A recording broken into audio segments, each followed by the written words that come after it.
experiencia importante, creo, para los padres de los niños que participan en el Valencia Tennis Tour, el dotarles de herramientas que les ayude para acompañar a los niños en esta maravillosa experiencia que es jugar al tenis, formarse y bueno, tanto desde casa como acompañándoles en los partidos, que encuentren las formas adecuadas de comunicarse con ellos, de ayudarles, de apoyarles y de hacer de que disfruten del tenis. Desde el Sporting estamos encantados de participar en este tipo de proyectos y contar con la ayuda de David y Provalentia en nuestras instalaciones, porque una de las partes más importantes para los jugadores del tenis es el juego interior del tenis.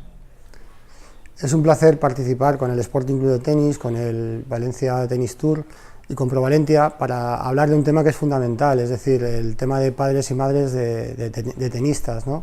Lo que hemos intentado es fomentar un entorno donde los padres se den cuenta de aquellas cosas que hacen bien, de aquellas cosas a lo mejor que no hacen tan bien, pero al final lo fundamental es crear las mejores condiciones para que los jóvenes tenistas hagan lo mejor posible en el tenis, ¿no? y que se beneficien tanto a nivel personal como a nivel deportivo, que sean mejores personas y mejores tenistas a través del entorno deportivo del tenis.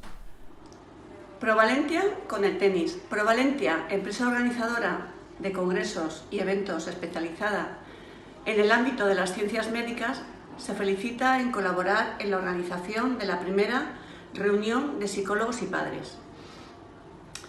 Destacar al Valencia Tennis Tour como promotores e impulsores fundamentales de este evento. Agradecemos también al Sporting Club de Tenis las facilidades de realizar el evento en estas instalaciones.